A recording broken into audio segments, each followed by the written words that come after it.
listening to Readers and Writers with your hosts, James Hill and Athena Paris of Rock Hill. I'm Amy Ravichandran, and today we're talking press releases. What are they used for? Should we still use them? Are they relevant, right? In the time of social media and everything being so digital. So who wants to tackle this subject first?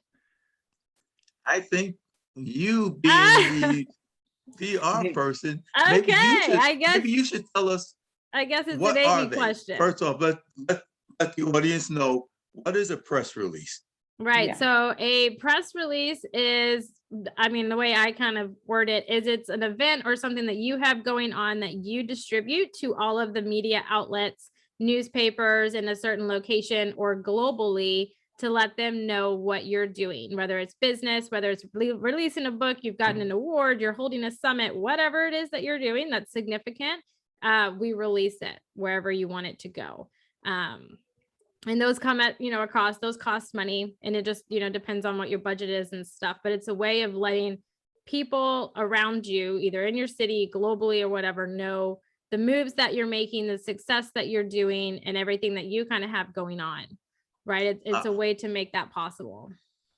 And the word that I picked up on that you said, significant. Yeah. It has to be a significant event for you to, but people want to write a press release, we should get this out and everything. And if it has to be something that is actually newsworthy, which would be the other word that I would use. Yeah. Is it really a newsworthy story? But a lot of things happen. There's a lot of events that happen that aren't really newsworthy.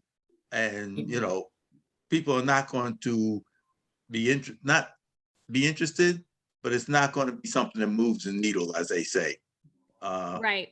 When you announce it, that kind of thing. Well, so the best way, I guess, another avenue to describe it is it's like leaving a breadcrumb trail, a bread trail, whatever that saying is, because what you're doing is you're letting everybody know all the things that's going on with you. And so if I go to Google and I research it or whatever, all of these articles that you've been in and all of these press releases that you've sent out about these big significant things that are going on are going to pop up. So then it helps you in credibility and expertise in, whatever avenue you're going down. In your books, if you're award winning, then it helps you in that avenue sell more books because you're gaining traction, you're getting recognition, you're getting all these reviews and awards, and you're winning a ton of stuff, right? So that's kind of where it is. What is it? It's a bread trail, whatever. It's something like that. I can't think. Words are my strong suit all the time. A breadcrumb trail. Yeah, see, you know what I mean, but it's like, I don't know, paper trail sounds a lot better. But that's kind of like the significance of it, right? Because if I go to Google Rock Hill, right, I'm going to see all the press releases, I'm going to see all your authors, I'm going to find your business page, and that's going to help you give credit and credibility. But then I'm going to see all these things, right? Like being at the Miami Book Fair and your authors going to different Comic-Cons and festivals and what your author is doing, the different moves that they're doing, right? And those are all intertwined into Rock Hill, and press releases kind of help bridge that gap in media outlets and stuff, because people subscribe to those digitally, they hear about them, newspapers, magazines, all those things. So that's kind of what they do. Now, are they worth it? Yes, for significant events, not just like, hey, I decided to walk outside today and it was cold. No, that's not significant, right? Significant would be things like we were mentioning earlier, winning an award for your book, getting a big review company to review your book, having a new book come out, if you're publishing a second edition, if you're going to be at this event, because that event's going to get media coverage. They're going to have their own marketing, and you're going to piggyback off of that with your press release, because it's going to mention you in this event, and SEO and Google and stuff is going to correlate and put those together. And then now you're going to get more exposure. You're reaching a bigger audience than maybe you would have with just using your own name, right? So those are the benefits of press release and things like that. Yeah. And see, it has changed over the years, because it used to be for authors, press releases was a big thing, because before the digital age, it would always wind up in newspapers. So naturally, press releases was great for authors because it got your name in the newspaper. If you make it to the New York Times bestseller list or something like that. That's a big event, you know. And if you're going to be at some place, because a lot of this times the author will be live at events like book signings, things like that, which nowadays these things have kind of fallen away. You know, you don't see it as many. You have to be a real big name in order to get news about a book signing. Not that authors don't do book signing, but they definitely do. We still do them, but you don't see that in the news anymore because you have to be kind of like a big name. So that Well, press release kind of yeah. helps in your local community get out Yeah. the word that you're doing a book signing somewhere. But if not, how is the community going to know? Well, I think, if you're doing it locally at like an independent bookstore or something like that, they have their own marketing and you can put it in their local paper and stuff. But I mean, from a PR standpoint, I mean, I know people are still doing book signings and stuff in person, but a lot of that now is just online. You can hit a lot more people. You can have a lot more people come that maybe aren't in your city or location, that want to be a part of it. They're not so much book signings, they're like launching your book or here come, chat with the author and have a meet and greet and let's all talk and stuff and I'll mail you a book, right? You don't get to physically hold the book while you're talking to them, but we live in a time where everything is virtual now. And that's kind of what is so interesting in those terms is, press releases used to be so powerful back in the day, and they still are powerful today. It just depends on what you're releasing and how big your name is, right? But I mean, even if you're, small time, it still is great because like I said, it leaves the paper trail. It gives you the credibility and stuff for people like me that are researching to book you on shows, to book you on podcasts and stuff, to get you talking about your book. We go through all of that. So, I mean, it's always a good avenue. They just may not be as successful for smaller names than for bigger names. So Athena, you look like you wanted to say something. I did, but you said a lot of it. Oh, I'm so sorry. Please tell me what you were going to say. I would love to hear it. No, I was thinking, like you said, press releases used to be great for book launches, but now it seems that they work better if they involve some kind of event apart from just a book launch. So instead of just saying, hey, look, here's my book, it's more a case of it works better if, look what I'm doing for my community and I have a book about it.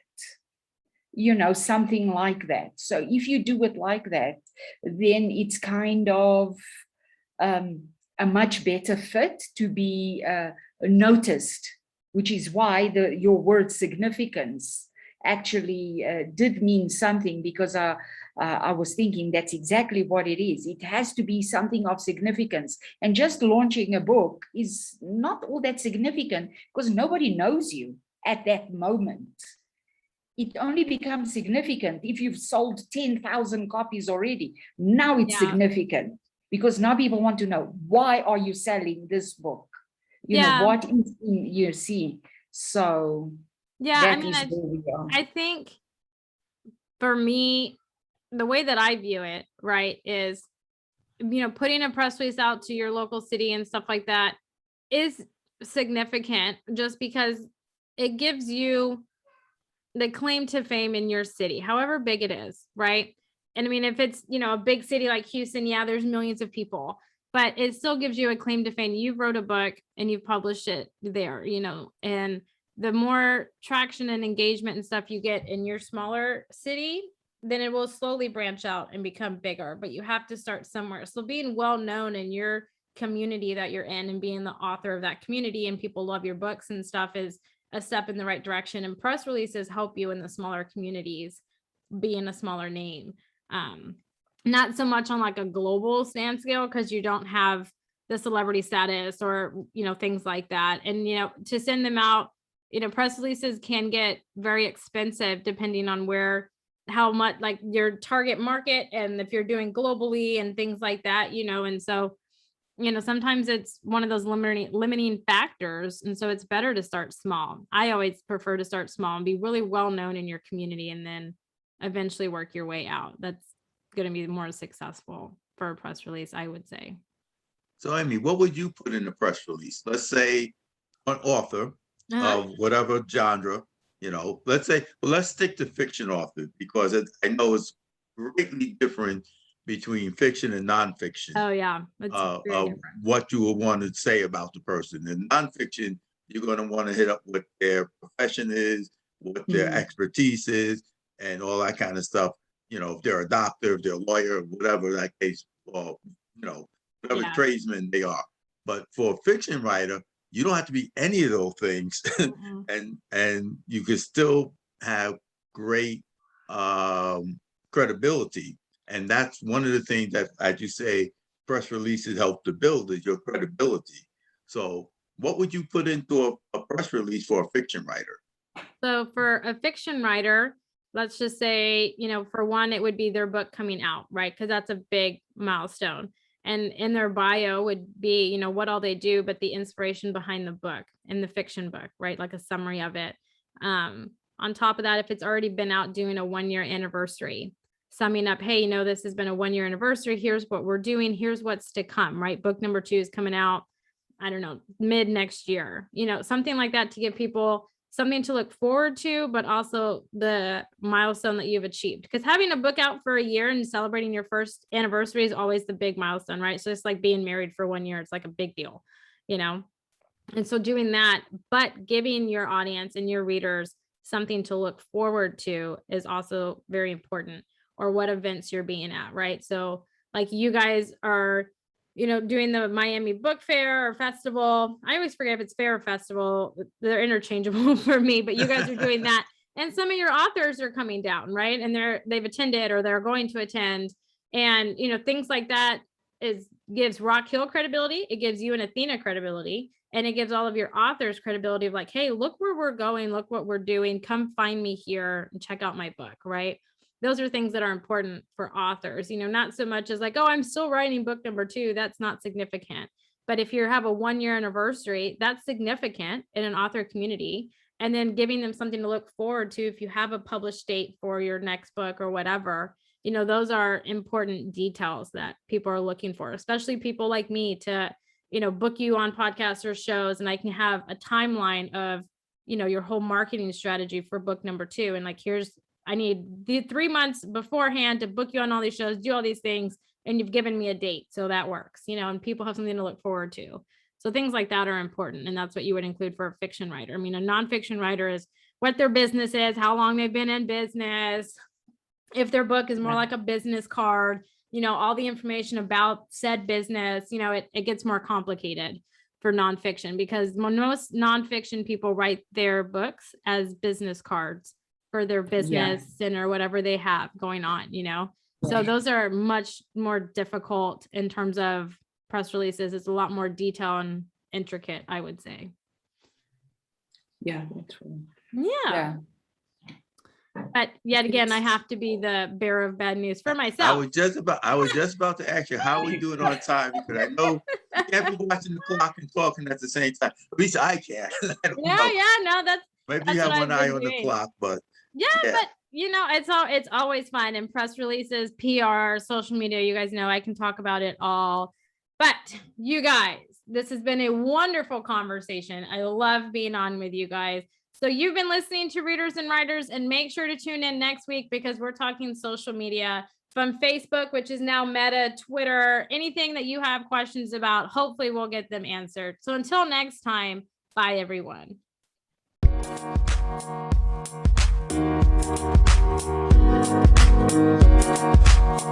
Thank you.